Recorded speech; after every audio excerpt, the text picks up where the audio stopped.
Ladies, if you're on a hormone health journey, even a fat loss journey, I'm going to show you why your hormone, your blood work for your hormones is complete BS. And I'm going to show you exactly what you should be doing instead. Okay. Now, I always get questions on this. And even though I make a video before I have conversations with a lot of you out there on calls, consultations, I get the same exact question during it. And I was like, did you watch that part where I was talking about? So I sound like a broken record here. Okay. And if you've ever had a call with me and I explain this, like, you don't have to watch this because I have explained it a million different times and you're good. So you understand at this point. But I get a lot of questions and everyone gets obsessed about it because it's like, cool, it's science. It's like, oh, let's get the blood work. Let's see what's going on. Let's try to manipulate this variable. Da, da, da, da, da. But it's all bullshit. It's all bullshit. And I'm sorry to tell you that. Okay.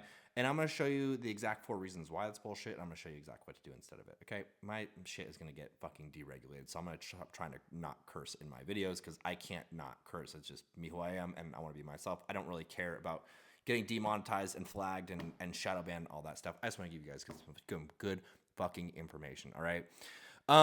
So blood work. Okay. Well, actually, let me do something real quick too before. Actually, no, I'll add that to number 5. So let's just get into it. Number 1, hormones are just chemical messengers, right? It's chemical messengers that send a signal to another part of your body to actually do something. Okay. When you get blood work, it's just measuring your chemical messengers, how well those chemical messengers are working to shoot out those messages. But what happens is there's things called endocrine disruptors. They either disrupt or negate that signal from actually happening to tell another part of your body to do something, right? And so you can be, and a lot of you women have experienced this, you go to your doctor, oh, my blood work, they said they're perfect. Everything's within the reference ranges, but I still feel like shit. I'm having night sweats. I can't lose this belly fat for the life of me. I have brain fog. I have zero energy, and I feel horrible. But my doctor's like, oh, it's cool because your blood work's great. What the fuck are we actually doing here? Okay. So that's number 1, is why you want to start looking at your blood work a lot differently, because just measuring chemical messengers, and you can still be symptomatic because you have endocrine disruptors, which can be inflammation, lifestyle, diet, body fat percentage. It could be a lot of different things, physiology, genetics. Number 2 is gonna be variability. You all know this, and your doc's probably even talked about this too. You get tested one day, you get tested the next day, complete them at reference range, or complete them at readings. You're like, oh, you're in the reference ranges, you're out of it. The next day, it's like, it's there. And don't hear what I'm not saying. There are tests that you definitely want to make sure you're getting, right? Like that will show a 3-month constant.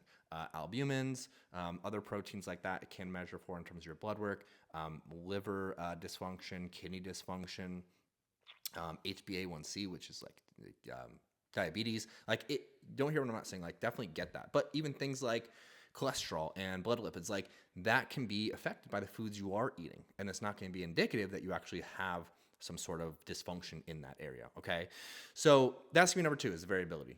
Okay, get tested one day, get tested the next day, complete them readings, da da da. Speaking of which, number 3 is reference ranges. So the reference ranges, like, oh, you were in reference range, then you're out of reference range. Those reference ranges are based on a very sick population. Okay, they're not talking people like you and me that are into our health and very interested in getting more information and helping ourselves get healthier and stronger and live longer.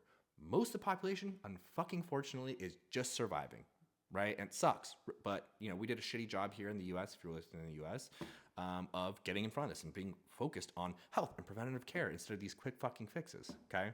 So that's number 3. Number 4 is going to be, you're not getting full panels a lot of times, especially for thyroid. Looking at things like, not going to look at your free T3, free T4, reverse T3, things like that. They're not going to be actually testing for. They'll just look at your TSH and oh, you're good to go, right? No, it's not a full picture. And if you do get the full picture, again, you're looking at number 1 through 3.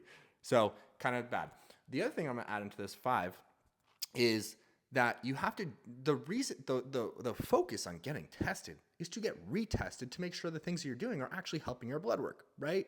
The problem is, if you're really making a change and you want to see a picture the next month, well, no, you know, guess what? You got to drive to your doctor's half hour away. You got to drive back, half hour back. You got to get pinned by a needle. You have to wait in line. It's like, it's a time suck. You have to get pinned by a needle, which sucks. And then you have to wait to get your results for 3 to 7 days. You're like, what are we doing at this point, right? Because that time I've already made these changes. Like, I want to get ready for my next set of blood work panels, right, and see what they are, right? But the delayed thing is like, it doesn't make it easier for humans to make a change because we want that instant we want that instant report of like actually what is going on. And you can get that by actually doing a symptom-based checklist. If you are on Instagram, all right, maybe just whatever, comment below, hormone checklist, and I will send that to you. It is a freebie I designed for my clients and non-clients too, that basically, because each imbalance you are going to have is going to have an aggregate of symptoms. If you have enough of symptoms and if you have higher symptoms, it's going to show how dysfunctional you are